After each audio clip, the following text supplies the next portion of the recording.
Good morning to my subscribers in the Philippines. Good evening. It's getting late in America if you're on the East Coast. To my American subscribers and beyond, I came back because I received a unique and interesting request. Shout out to Kit Kats for asking me. They looked at my video where I said I cried when I went to the airport on the way back home, and so does a lot of other guys. They said, hey, can you talk about that? Can you address that? You know, why is it that you think people cry and get depressed when they leave the Philippines? And I'm going to try to do my best. But before I do that, I want to thank you for stopping by my channel, Sunshine Shoulders. Give me a thumbs up if you like my mustache. I'm trying to grow a mustache. Thumbs down, should I get rid of it? But my channel is geared toward the new man and woman who's never come to the Philippines, who's contemplating a trip here to slow vacation or to rejuvenate. Because in my 11 years, what I've discovered is we don't come to the Philippines to retire. We think we're going to retire when we come here, but what happens is we're rejuvenated when we get here. So if you want to retire, stay home. If you want to rejuvenate, come to the Philippines. And my 11 years doesn't make me an expert or a know-it-all. And if I come off like that, I apologize. I've missed the mark. I just want to be helpful. I want to give my unique perspective to the new man and woman to help them to avoid a lot of the mistakes, a lot of the problems that I had when I first came over here. I'm boots on the ground. I'm right in the middle of all this, and it's for your benefit. I live among the locals. I don't live in some fancy tower in Manila or Cebu looking down on the locals, giving you a play-by-play. No, I give you the nitty-gritty. And all that is what I'm seeing, what I'm living, what I'm experiencing. I'm never going to sugarcoat it. So I'm going to try to do my best to address this topic, because when I arrived on my way here for the first time, I arrived in South Korea, and I met a gentleman from LA. He was on his way back to the Philippines, and he tried to describe to me what I was about to experience, and he failed miserably, and of course I'm going to fail miserably. But I want to start out, see, I tell people this: the geography of the Philippines itself is the cake.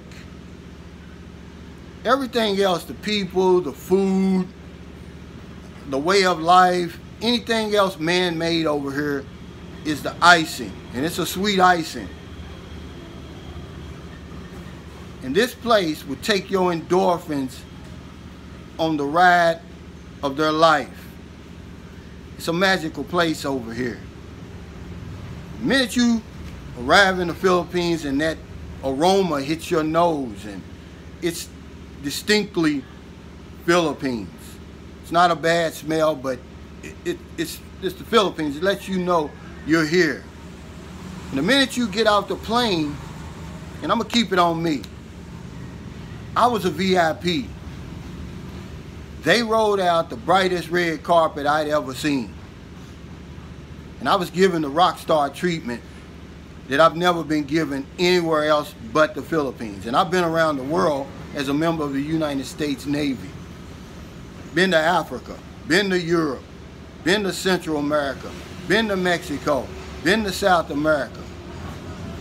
You don't get that treatment, only here in the Philippines. So I get my luggage and I leave the terminal, I turn right, and lo and behold, the most beautiful woman I've ever seen in my life up to that time. She's got a big sign with my name on it. Calvin, welcome to the Philippines. Now I'm drunk off the ambience already. I haven't even left the grounds of the airport. I'm already drunk. The ambience has already grabbed hold of me. So we're walking, you know, we're headed toward the taxi stand. We're there waiting on the taxi, and it happens.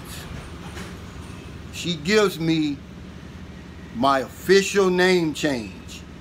I'm no longer Joe Blow. I'm no longer John Smith.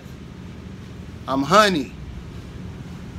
For as long as I'm in the Philippines, every time I come back to the Philippines, forever.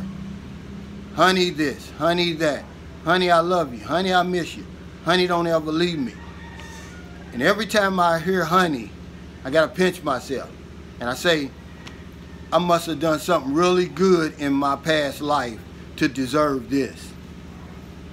And when we leave the grounds of the airport and we get out into the Philippines, the carpet gets brighter. The people get sweeter. And this woman gets better and better and better. Every day, she looks more beautiful than the first time I ever saw her. And she's treating me like I'm the most important person. She's treating me like an ambassador. Like we're a married couple already. But that's just the beginning, see? It keeps growing.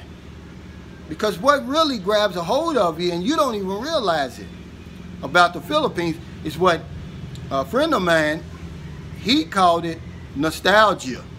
I call it being old-fashioned.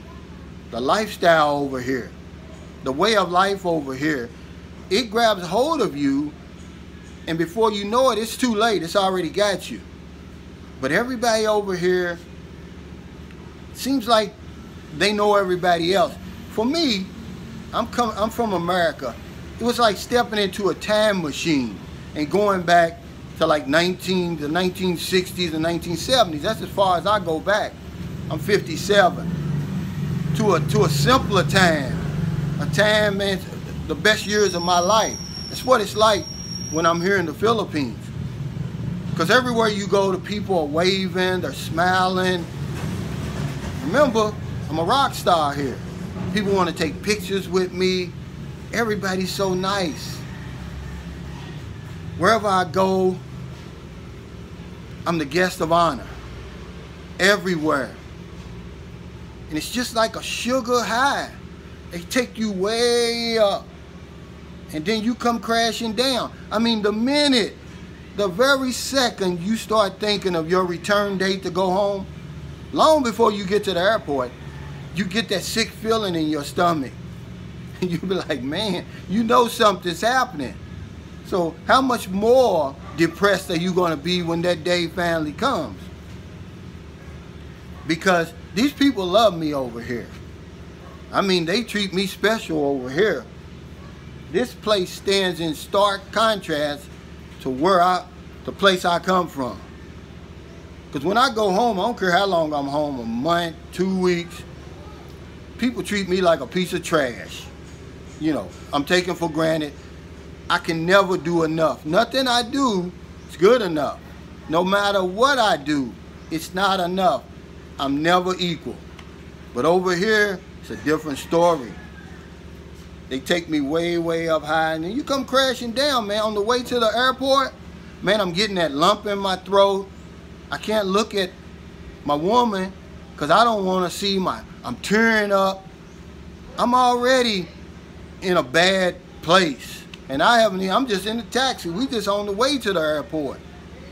And I get to the airport and, you know, she throws her arms around me, you know, and says, you know, honey, I'm going to miss you. And, you know, when can you come back? And, you know, I grab my bags and, you know, and I walk off.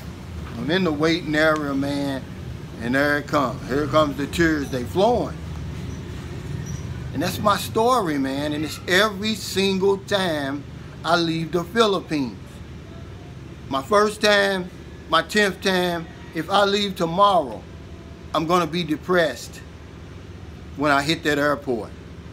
Just thinking about leaving this place, going back to reality, which is what I call it. Now I know I didn't do any justice. That's why I need your help, subscribers. Remember, I've got the best subscribers on YouTube. They're going to give you their story. They're going to give you their experience. But there you have it, Kit Kats. That's my experience. That's why I cried when I left the Philippines. And I cry every time I leave. Thank you for stopping by. Remember, I know it's late in America. I hope you help somebody before your head hit that pillow. And if you're still roaming around, because on the West Coast it's still early, and you're on one of them grocery store runs and you see somebody out in the street, buy them something to eat. Give them a couple of dollars. Buy them something to drink. And if you're in the Philippines, it's still early. It's probably about 8 o'clock. I didn't even check, but it's about 8 o'clock, 8:30 in the morning. We have all day to find somebody to help before the day is over with. Because it's very, very important that we help each other, that we help other people, because when we help other people, we help ourselves. Thank you so much. I'm at 931 subscribers, and it's only because of you. Thank you for your love, your kindness, and your support. I'm inching toward that 1,000 goal. Stay COVID safe. Wear your mask, wear your shield, and I'll see you next time.